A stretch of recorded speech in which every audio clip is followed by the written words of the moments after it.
Assalamualaikum. Waalaikumsalam Pak Wawan. Mister. Gimana Pak, gimana? Alhamdulillah. Sehat ya. Terima kasih bisa suak kembali. Sama-sama Pak, sama-sama. Ini saya sebelum membahas sebuah novel Anonymous, ya, karya Nana Sastrawan. Betul Pak. Nana Sastrawan ini nama yang luar biasa bagi saya. Saya mau tanya dulu sebelum membahas berbicara ini, saya tidak akan mengupas karena memang akan memakan waktu yang lama. Ini sastrawan itu, setahu saya kalau nama itu nama asli siapa? Nah, ya semua biar tahu nama-nama sastrawan ini nama-nama beken atau nama boleh dikatakan umumnya artis. Artis itu hampir banyak katanya supaya bikin hoki. Ya termasuk seperti itu. Saya mau tanya. Jadi nama Nana Sastrawan itu sebenarnya nama pena Pak. Nama pena. Iya.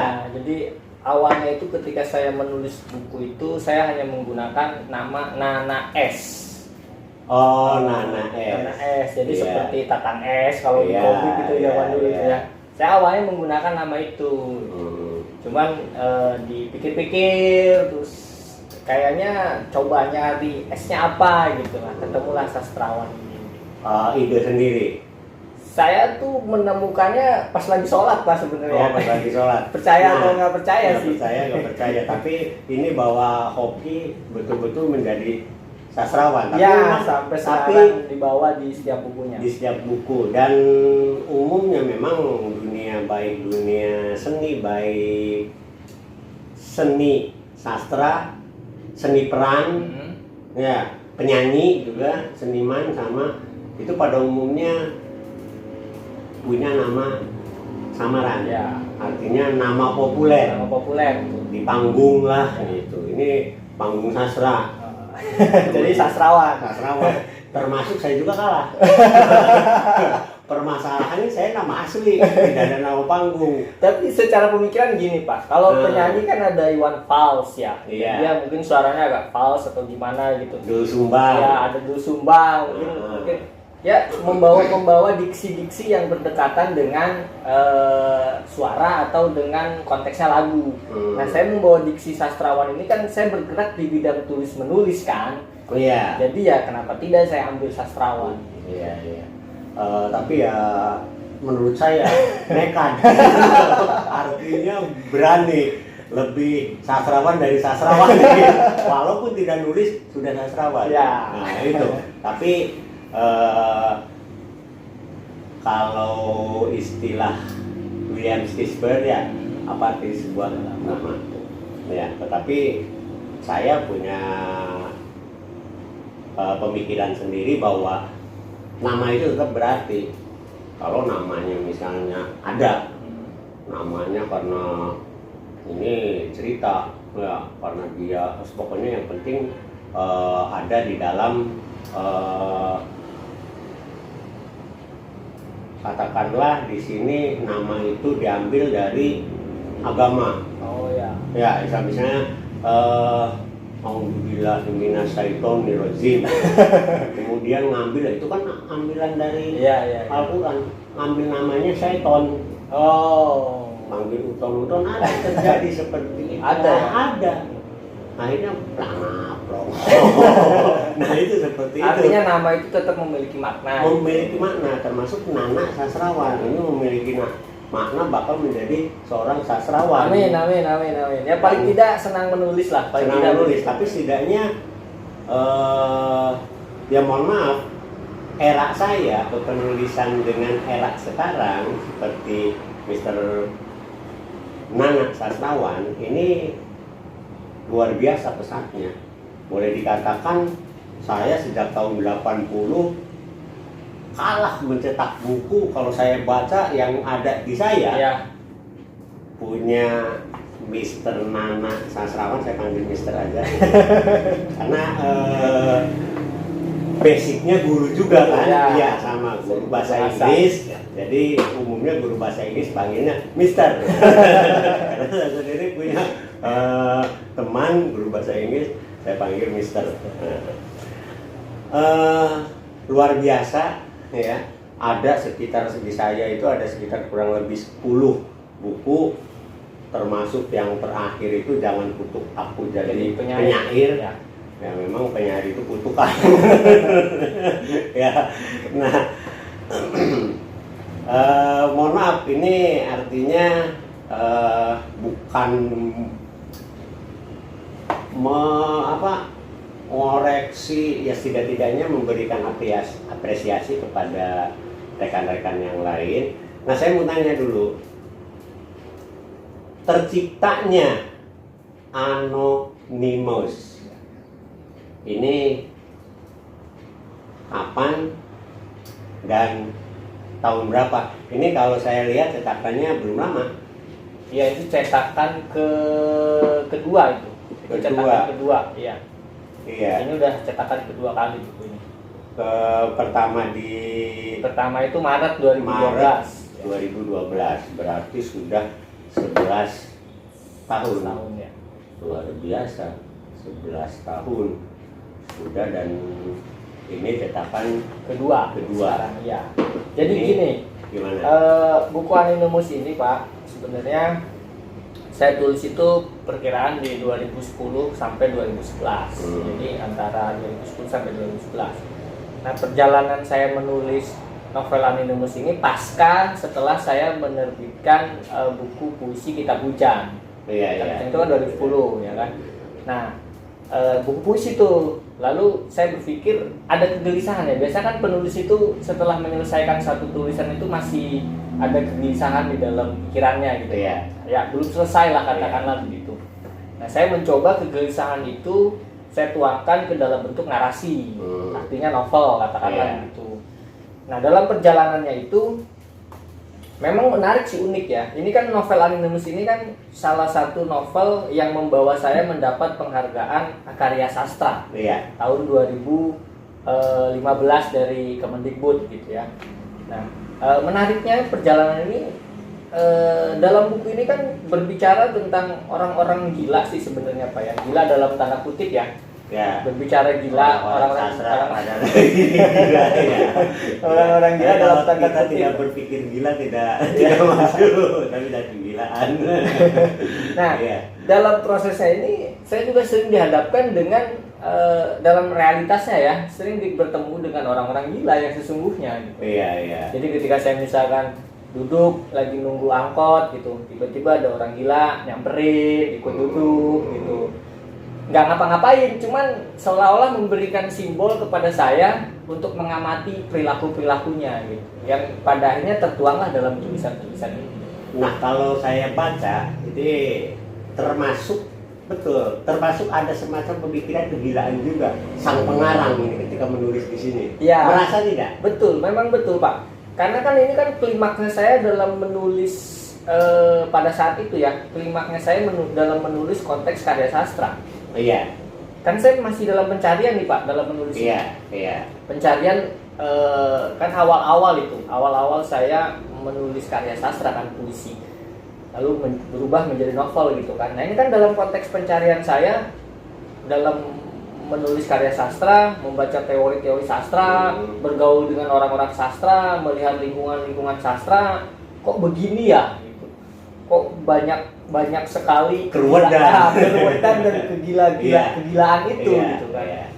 Nah, klimaksnya ya di sini, klimaks pikiran saya ada di sini. Nah,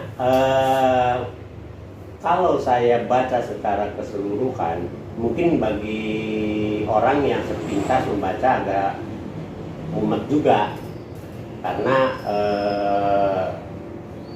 permainan artinya alur ceritanya ini agak sedikit berlompat. Alur ceritanya walaupun endingnya apa sih ya, kalau rasanya pahit-pahit enak.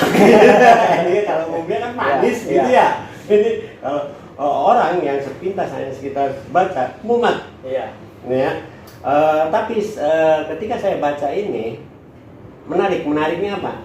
Biasanya ini sebetulnya menurut saya ini autobiografi yang ditulis cerita sendiri, hanya ini disamarkan, ya. Ada semacam kegelisahan yang nih di sini yang pernah saya baca ini di peristiwa dari belahan dada. Ini semacam pemberontakan. Ya. Kalau saya ini kan hak saya untuk ini, tetapi saya membahas ini peristiwa dari belahan dada. Dari novel ini Anonymous ini ada 5 bagian. Ya. Nah, betul ya. Ada 5 bagian. Nah, ini yang menarik perhatian saya, ini peristiwa dari belahan dada. Jadi di semua ada semacam pemberontakan batin, ya, dalam menghadapi hidup dan kehidupan. Tetapi luar biasa, artinya setiap orang punya perjalanan hidup yang berbeda. Saya membaca ini luar biasa, haru. Artinya tanpa nulis gila. Nah ini peristiwa dari belahan dada, betul apa yang saya terjemahkan dari ini, ada semacam pemberontakan jiwa. Iya, gini Pak, setiap tulisan itu pasti kan terpengaruh dari pengalaman batinnya seorang penulis itu sendiri kan, itu pasti. Iya pasti. Mau itu pengalaman, sifatnya pengalaman dalam dirinya, lingkungannya, artinya keluarga ataupun di luar keluarga, itu pasti ya, pasti ada di situ. Nah, peristiwa dari belahan dada ini kan, kenapa disebut peristiwa dari belahan dada? Ya memang pengungkapan dari batin. Iya. Pengungkapan dari dalam batin untuk dikeluarkan, gitu. Peristiwa-peristiwa yang ada dalam batin itu dikeluarkan gitu kan. Nah di sini cuman saya memang dalam buku ini ya mengeksperimen bahasa Pak. Saya tuh bereksperimen dengan bahasa. Artinya saya menulis tidak sekedar bernarasi pada umumnya. Iya. Saya mencoba bereksperimen menggunakan simbol-simbol bahasa untuk menyamarkan makna, agar para pembaca itu menggali maknanya dan menemukan makna-makna yang multitafsir pada akhirnya, tidak gamblang gitu.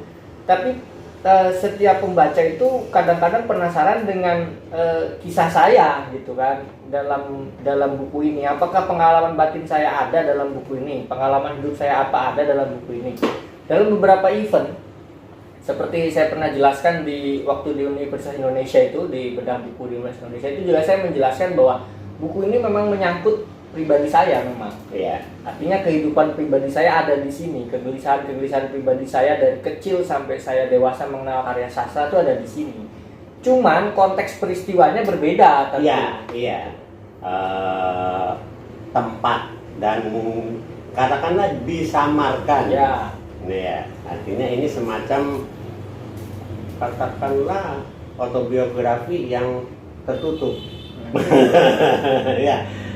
Nah, saya mau tanya, ini kan menulis ini tentu kalau saya baca gaya ini punya kekhasan Nana sastrawan.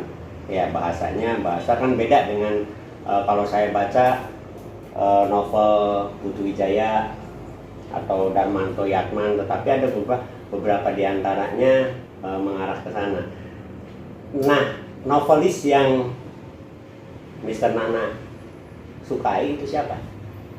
Wah, secara pribadi saya tidak pernah merujuk kepada satu nama ya. Artinya setidak-tidaknya, betul, tidak merujuk semua, saya tersendiri semua saya baca. Tetapi ada semacam kekaguman tertentu.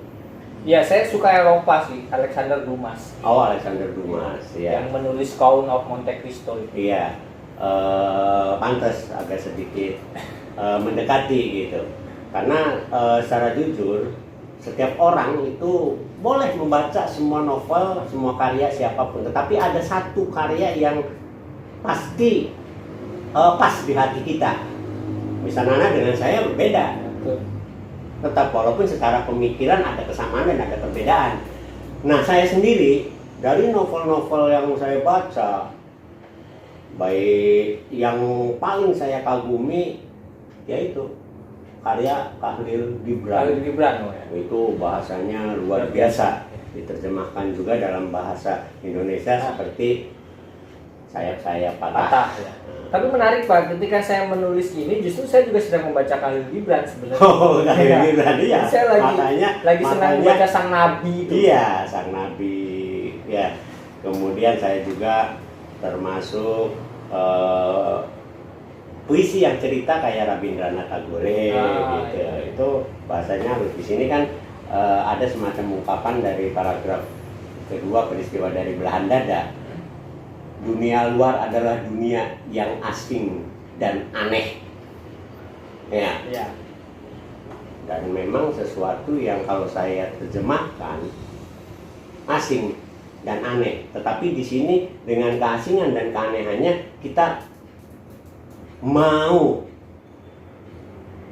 membaur dan mencari sesuatu yang kira-kira tidak asing dan aneh. Iya, walaupun di sini dalam hati kecilnya saya masih aneh. Iya, itu saya ini kupas hanya ini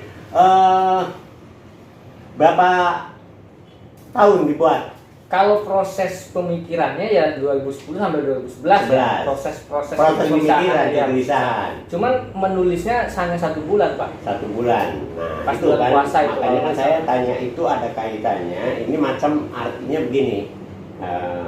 Saya mungkin dari dulu dikenal agak sedikit orang nitisi gitu ya. Tetapi wajar lah saya kadang-kadang apabila ini sudah dilempar ke masyarakat, saya termasuk karya saya. Ketika karya saya dibaca oleh Mr. Nana, kemudian karya begini, sudah hak masyarakat. Masyarakat kita tidak berhak untuk membela, kan gitu ya.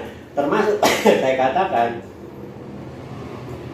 seorang anak sastrawan menulis ini bagi saya dengan pengalaman yang katakanlah kalau dunia sekarang itu berbeda dengan saya. Coba bayangkan kalau saya nulis ini ketika ngetik salah pakai mesin tik, mesin tik juga masih ada ya. Kalau mesin tik sampai saya selama nulis jebol 3 ya. Itu ketika salah ketik ulang lagi. Iya, betul. Itu kan proses yang membutuhkan ini. Sekarang sih kan hapus sudah gampang. Pakai laptop, ya. Saya kemana-mana selalu bawa kertas. Ketika ada inspirasi saya tulis. Sekarang sih cukup di HP, di catatan kan. Seperti itu yang. Tetapi bagaimanapun juga saya hargai tidak semua orang bisa menulis. Nah, dan termasuk saya nggak kopi juga. Saya nulis puisi, cerpen, kritik ya. Tapi untuk novel belum, entah nanti suatu saat dalam proses ya. Karena bagi saya dalam membuat novel itu saya punya pemikiran ketika menulis walaupun satu tetapi berarti. Betul. Itu seperti itu. Banyak kadang-kadang mohon maaf generasi angkatannya Mr. Nana, apalagi di angkatan Mr. Nana sampai ke bawah ini mohon maaf PD-nya terlalu tinggi. Bahwa saya bisa, betul, semua orang bisa, hanya tinggal bagaimana. Nah, termasuk ini apabila ini pengendapannya proses, justru antara proses dengan membuat banyak proses. Kelemahannya kalau saya baca beberapa di sini, Mr. Nana, ini malas untuk mengedit. Jujur, kalau saya mau tanya. Jadi ada semacam ini, silakan. Ketika ini selesai nih, memang saya diamkan hampir kurang lebih mau setahun lah, karena kan dicetaknya 2012 sementara ini selesai itu di 2011. Saya tidak pernah baca ulang, tapi saya berikan ke seorang teman naskah itu Pak. Namanya itu Pringadi Abdi Surya, dia juga seorang penulis. Saya bilang nih saya punya naskah, saya sudah malas baca ulang. Gitu. Jadi saya berikan ke dia. Nah, dia itu membaca lalu saya coba rapikan sedikit ya. Jadi naskah ini juga sebenarnya sudah ada sentuhan orang lain. Betul. Dari saya itu. Cuman memang saya tidak baca ulang lagi. Dari selesai jadi itu sebenarnya benar yang dikatakan sama Pak Wawan tadi bahwa memang tidak diedit sama saya pribadi, tidak. Karena selesai tidak saya baca ulang, saya hanya berikan ke teman, lalu teman diberikan lagi ke saya, setelah itu saya cetak. Jadi saya baca itu ya setelah jadi buku. Itu. Nah, ini ya artinya masukan barangkali bukan hanya buat Mister Nana, karena bagaimanapun juga pengalaman Ya. guru yang terbaik dan saya mungkin pengalaman tapi itu walaupun tidak sehebat yang lain, tetapi minimal artinya walaupun itu satu kata mudah-mudahan bisa berarti. Artinya begini, ini kan karya kita. Ya, betul. Kenapa harus diserahkan orang lain yang membaca? Itu kelemahan banyak yang sekarang banyak. Dan ini untuk yang muda-muda, jangan mempercayakan kepada orang lain lah. Ini karya kita, koreksi oleh kita. Ya, seharusnya memang begitu. Seharusnya seperti itu. Itu. Jadi ada semacam malah sudahlah. Jadi ada semacam apa ketika baca ulangnya mumet artinya menghantui. Ini saya juga ada di dilema semacam untuk baca ulang. Ini ada semacam dilema psikologis. Ya, memang lebih ke psikologi jiwa sih. Iya, jadi psikologi jiwa. ada semacam untuk dikoreksi itu akan muncul, padahal dengan kita mengoreksi itu akan memperkuat beban mental kita. Ya. Itu. Jadi saran saya yang artinya entah kepada siapapun yang muda-muda, ketika kita menulis sebuah karya itu kita harus ya kita sebagai penulis dan juga sebagai revisi ya. pengedit, bukan orang lain. Ya. Orang lain hanya memberikan pengantar lah di sini, masukan. Di sini seperti ada nama Sony Farid Maulana, ya. Kemudian Muhammad Satrio Bali dari Bali, kemudian Saud Poltak, ya. Memberikan apresiasi terhadap buku ini ya. Nah, jadi Ahmad ini juga ada Ahmadunya, Yofi Herpanda ini lebih senior dari saya, Ahmadun. Mudah-mudahan sehat selalu. Dan saya cerpen yang saya sukai karya Ahmadun Yofi Herpanda itu kepala penyair dimakan kucing. itu luar biasa itu. Jadi absurd ya. Tetapi cukup mengena juga sindiran-sindirannya. Itu Ahmadun ya. Saya pernah bertemu pada tahun 1986.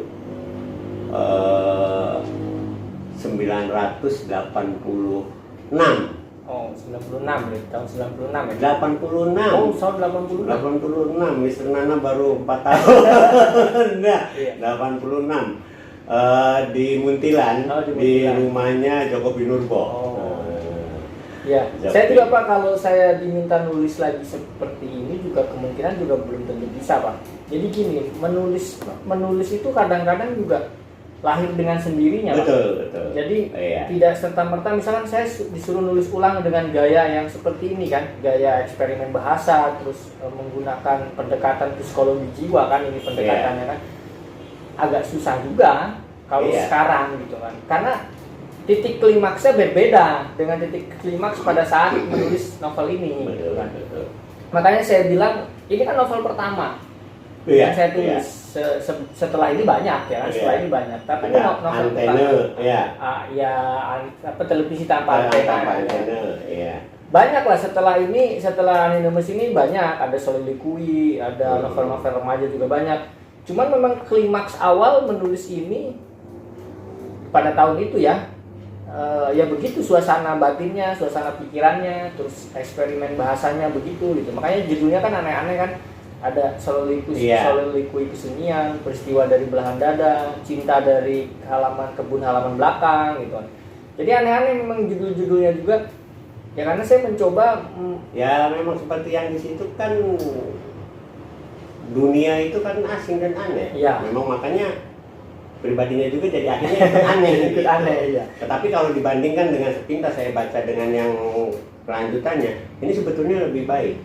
Iya kan karena pertama. permasalahannya bukan biasanya pertama itu jelek. Oh gitu. Iya, pertama itu jelek, hanya ini berangkat dari hati nurani. Ya, hanya kelemahannya itu ketika pengoreksian, pengeditan ulang diserahkan ke orang lain. Orang lain misalnya sudah dekat dengan saya, ini mengeditkan, kan tidak tahu kondisi saya lagi sumpah apa. Iyalah saya terima, hanya dibaca sepintas, iya bagus. Kan orang kan seperti itu. Tapi ada alasan juga Pak, kenapa saya berikan ke orang lain. Ya satu tadi yang Bapak bilang bahwa karena ini psikologi, ya kan, problema batin, dilema lah. Ketika saya membaca ulang lagi. Iya. Cuman saya butuh pembanding Pak. Ketika saya diberikan ke orang lain itu saya butuh pembanding. Begini maksudnya. Saya menulis karya sastra begini nih. Nah, ketika Anda membaca sebagai pembaca, bagaimana menurut Anda? Yang saya tanya sebagai pembanding itu perjalanan jadi penulisnya dengan Mr. Nana siapa dulu? Sama sih prosesnya berbeda. Prosesnya sama, ya.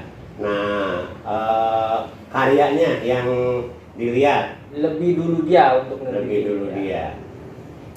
Tetapi pernah didiskusi bareng. Iya, sering didiskusikan, makanya judulnya ini awalnya juga bukan Anonymous Pak. Iya. Judul awal ini buku ini itu Lelaki Cermin. Oh, Lelaki Cermin judul awal yang ada di babnya ini. Ada judulnya Lelaki Cermin. Makanya setelah ada proses diskusi itu dengan sama penulis kan, dia juga penulis kan. Nah, diskusi panjang, ya ketemulah Anonymous ini. Iya. Gitu loh, tanpa nama. Tanpa nama, bahasa Indonesia kan tanpa nama. Iya, tanpa nama. Ya itu. Ya, orang misterius lah. Ya, gitu. Dan ini covernya sekarang ini cover yang baru nih. Dulu ini kan ini dicetak hampir sekitar 3.000 sampai 5.000 X Pak. Masuk Gramedia, dijual di Gramedia. Tapi covernya bukan yang ini dulu yang cetakan pertama itu, yang perempuan yang sedang berayun-ayun itu yang pertama. Terus yang kedua ngambil yang ini. Cetakan yang kedua ini yang ini. Tahun 2021. Ya, alhamdulillah sih novel ini sebenarnya membawa saya ke titik penulisan karya sastra ya, sampai bergaul dengan orang-orang karya sastra kelas atas gitu, katakanlah begitu ya. Dari novel ini perjalanan awalnya semuanya. Iya betul, artinya novel ini kalau saya baca sudah katakanlah sebagai kunci Ya, kunci untuk membuka gembok kegelisahan yang penekanan yang begitu hantaman yang begitu berat. Ketika gembok ini dibuka dan ini kuncinya, katakanlah ada semacam di sini walaupun hanya beberapa, ini cukup haru ya, gitu. kebuka semua. Jadi kalau ibarat kalau ngobrol sama ke orang langsung malu, kayak sih ngurang-ngurung di ini. Tapi ketika menulis ini, kita seolah-olah bisa merupakan menulis itu curhat. Iya. Ungkapan hati. Tapi tinggal kita bagaimana semua juga. Jadi kalau ada yang mengatakan bahwa menulis itu jangan terpengaruh, omong kosong. Tetap terpengaruh dengan diri sendiri. Hanya saya katakan. Nah ini saya mau tanya, kan ada puisi itu kan kadang-kadang tahun sekian itu kemudian bisa dirubah judulnya, kemudian isinya dirubah, termasuk kalau tidak salah itu puisi Hairil Anwar. Hairil Anwar itu puisinya bukan aku, judul awalnya semangat. Ya, jadi aku. Kemudian beberapa diksi. Sampai diksi itu kan kalau kita dengar aku ini binatang jalang, sudah asosiasi kita kepada Hairil Anwar. Nah itu dalam. Nah, pernahkah terpintas untuk ketika nanti cetakan berikutnya ada merevisi tidak? Merevisi nama? Bukan. Teks?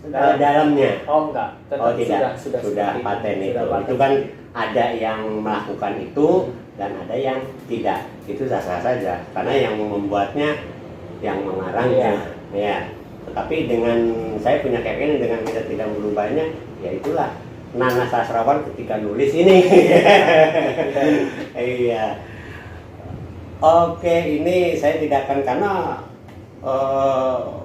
Dalam memang banyak. Jadi dalam. saya sendiri yang khawatir nanti ketika saya ngupas nggak bisa ngomong. Tapi paling tidak menulis buku itu menjadi terapi jiwa, Pak. Paling Iya, tidak, iya betul, terapi jiwa. ketika kita ada dalam kegelisahan atau hidup yang dalam tekanan, kehidupan yang tidak seimbang yang dirasakan, itu memang jalan satu-satunya memang menulis gitu kan. Betul. Karena proses animus ini juga kan pada masa itu kan masa-masa saya masih muda, masa kuliah, masa-masa banyak tekanan hidup, masa-masa mencari pekerjaan, banyak hal lah pokoknya intinya yang dan masa-masa pendewasaan diri juga kan. Jadi banyak hal yang terjadi pada diri saya, maka saya tuangkan dalam konsep penulisan Animus ini. Maka di situ banyak peristiwa-peristiwa tentang kehidupan dan hidup itu sendiri kan. Iya. Dengan tokoh-tokoh yang katakanlah mendekati gila atau memang gila. Iya. Gitu kan. Iya. Saya mengasosiasi itu sebagai bentuk tokoh yang menarik bagi saya untuk dipahami, karena gini loh, sebenarnya dalam kesadaran pun kita kadang-kadang juga melakukan hal-hal yang gila gitu kan. Betul, betul. Karena kalau gila yang sebenarnya dia sudah tidak sadar gitu. Tidak sadar. Ketika kita melakukan sesuatu, konsep-konsep yang membuat kita bangkit itu memang konsepnya rata-rata gila. Gila ya. Kadang-kadang orang menganggapnya itu sesuatu yang aneh, Betul. gitu. Tapi tidak sesuatu yang aneh itu karena pemahaman kan Ya. permasalahan. Nah, saya anggap ini dari membaca yang lain, saya itu katakan ini kunci membuka Ya. gembok perjalanan hidup yang saya katakan, mohon maaf ya, kayaknya tidak pernah saya lakukan, tapi setiap orang punya jalan hidup yang berbeda. Cuma Mr. Nana ini luar biasa ketika hati gila itu merubah kegilaan itu menjadi sebuah karya. Sehingga katakanlah kalau ibarat bisul sudah pecah. Tapi memang begitu Pak. Memang kadang-kadang jalan terbaik ketika kita dalam pikiran yang ruwet atau hidup yang tertekan, jalan terbaik memang harus menulis. Betul. Atau melahirkan karya yang lain. Betul. Selain tulisan gitu. Memang selain itu jalan tulisan, yang terbaik. apakah itu puisi, ya. Apakah itu cerpen, atau membuat lagu yang bisa lagu. Kalau dia musisi gitu kan. Betul. Kalau pelukis ya pelukis gitu kan. Kebanyakan stres itu kan karena dia tidak ada jalur untuk mengungkapkan sebenarnya. Mohon maaf, artinya begini. Saya melihat generasi Mr. Nana itu secara bukan saya mematahkan, itu kayaknya mereka asik dengan dirinya sendiri. Asik dengan dunia sendiri ya. Itulah yang sangat saya sayangkan. Saya juga terima kasih bisa bertemu dengan Mr. Nana, yang saya termasuknya orang yang agak sedikit susah untuk bisa komunikasi, apalagi generasi bawah. Kalau saya bicara sombong, tahu apa sih lu? Ya, tetapi saya menemukan sesuatu yang memang menjiwai, dan masih untung kalau saya perhatikan Mr. Nana itu bergaul dengan sastrawan dan seniman-seniman yang bukan kalangan muda saja. Ya, saya harus banyak belajar juga dari para senior. Ya, saya harus banyak belajar Pak. Karena kuncinya keberhasilan sebuah karya sastra kan kita juga harus membaca karya sastra sebelumnya. Iya. Itu juga penting. Walaupun nanti ada eksperimen baru di situ, tapi kan kita patokannya tetap ke karya sastra yang sebelum-sebelumnya yang sudah dilahirkan. Iya. Nah, kalau penulis-penulisnya atau penyair-penyairnya atau sastrawan-sastrawannya masih hidup, kenapa tidak kita tidak bergaul dengan mereka? Gitu. Nah, seperti Mr. Nana ketahui juga kan, saya dulu boleh dikatakan ya orang yang ganas, radikal juga dalam mengkritisi ya tulisan-tulisannya ya. Tulisan-tulisannya. Coba kalau terjadi di saat ini, udah habis. Sekarang itu kritik sastra itu agak lemah Pak. Maksudnya agak lemah tuh tidak bermunculan para kritikus-kritikus sastra yang memang mengkuliti karya sastra secara gamblang, terbuka, dan kontra. Iya. Kebanyakan ya mereka lebih kepada apresiasi saja kepada Iya. tulisan-tulisan itu gitu. Kritiknya kritik apresiasi, bukan kritik untuk menguliti karya sastra. Dalam teknik mengkritik itu kan tidak ada yang benar. Iya, tidak ada yang benar. Kemudian tidak ada yang benar, dan bagi yang dikritik sudah siap karena setiap Ya. orang punya wawasan dan cara berpikir yang berbeda. Betul. Jadi Ketika saya membaca ini, misalnya diserahkan kepada siapa? Misalnya Pak Bagus, itu akan berbeda.